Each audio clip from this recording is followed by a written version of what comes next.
Misteri, tapi benar-benar terjadi. Kali ini kami paparkan 5 kejadian paranormal yang mungkin sukar diterima logik akal dan membuat Anda tertanya-tanya tentang kebenarannya. Pertama, roh jahat. Tiada sesiapa yang mempercayai kata-kata Doris Bitter yang sering mengadu diganggu roh-roh jahat yang kerap mencederakannya secara fisikal. Ramai menyangka Doris hanya mereka-reka cerita. Apatah lagi Doris lebih dikenali sebagai seorang kaki botol dan sering mendera anak-anaknya kerana pernah menjadi mangsa dara ibu bapanya suatu ketika dahulu. Pada 22 Ogos 1974, sekumpulan penyiasat paranormal datang untuk melihat sendiri tentang kejadian misteri yang didakwa Boris berlaku di kediamannya di Culver City, California.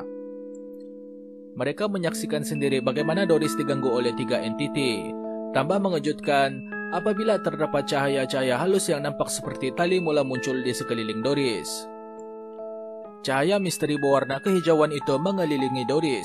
Salah seorang penyiasat paranormal jatuh pingsan ketika kejadian itu berlaku.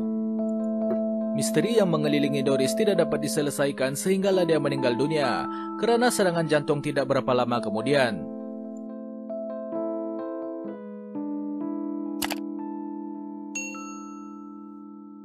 Kedua, dirasuk roh misteri. Teresita Basa, seorang pekerja hospital, telah ditemui mati pada suatu hari pada tahun 1976. Tubuhnya telah ditikam bertubi-tubi dan mayatnya dibakar. Suspek utama kes tersebut ialah seorang lelaki bernama Alan Showery, tetapi polis tidak mempunyai bukti kukuh untuk mengaitkan Alan. Setahun kemudian, Remy Chua yang merupakan pekerja hospital mendakwa sering terserempak dengan bayangan Teresita di kawasan hospital. Lama-kelamaan, Remy mula berperangai pelik. Dia mula menyanyikan lagu-lagu yang tidak pernah diketahuinya sebelum ini. Suatu hari, Remy pergi menemui keluarga Teresita, dan yang menjadi tanda tanya, Remy mula berbual dengan keluarga Teresita menggunakan suara Teresita sendiri. Teresita di dalam badan Remy memberitahu bahawa pembunuhnya yang sebenar ialah Alan. Polis kemudiannya menggeledah rumah Alan dan berjaya menemui pelbagai barangan pribadi milik Teresita. Akhirnya, Alan mengaku tentang pembunuhan kejam yang telah dilakukannya. Sehingga ke hari ini, tiada penjelasan dapat diberikan tentang bagaimana Teresita boleh masuk ke dalam badan Remy. Yang pasti, Teresita hadir untuk memastikan penjenayah yang membunuhnya mendapat balasan setimpal. Ketiga, The Children. Suatu malam pada tahun 90-an, Brian Battle, seorang wartawan, berjalan ke arah keretanya yang diparking di luar kawasan panggung wayang apabila dia didatangi 2 orang kanak-kanak. Brian menganggarkan kanak-kanak tersebut berusia dalam lingkungan 10 tahun.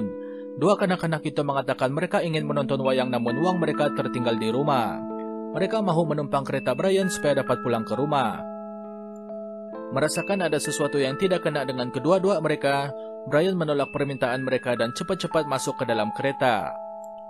Tiba-tiba, anak mata kedua-dua kanak-kanak misteri itu berubah menjadi hitam pekat. Mereka mengetuk tingkap kereta Brian sambil berkata, mereka tidak akan dapat masuk ke dalam kereta kecuali Brian membenarkannya. Brian yang ketakutan pantas meninggalkan kawasan tersebut.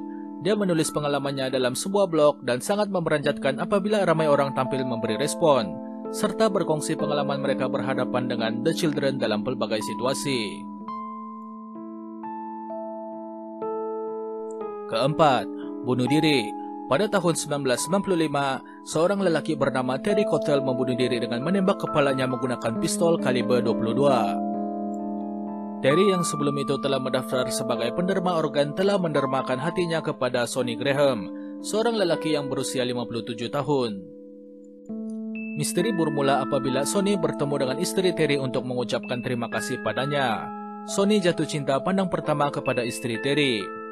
Mereka berkahwin pada tahun 2004 dan selepas 4 tahun menjadi suami istri, hubungan mereka mula bermasalah sama seperti yang dilalui oleh Terry bersama bekas istrinya itu.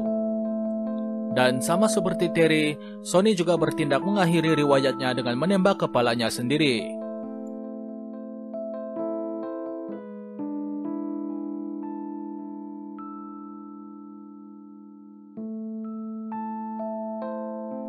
Kelima, mimpi menggantung diri. Sekitar tahun 2008, seorang remaja perempuan berusia 18 tahun berpindah masuk ke sebuah flat di Cornwall, United Kingdom. Clarissa Glenn, mula mengadu terdampak libat bayang-bayang di dalam rumahnya beberapa hari kemudian. Menurut cerita penduduk tempatan, kononnya penghuni sebelum Clarissa telah mati menggantung dirinya di dalam rumah tersebut. Lebih menakutkan, Clarissa sering bermimpi dia menggantung dirinya. Suatu hari pada bulan November tahun yang sama, Clarissa tidur dan tidak bangun-bangun lagi. Dia ditemui mati menggantung dirinya di rumah itu. Sebab kenapa dia menggantung dirinya masih menjadi misteri sehingga ke hari ini.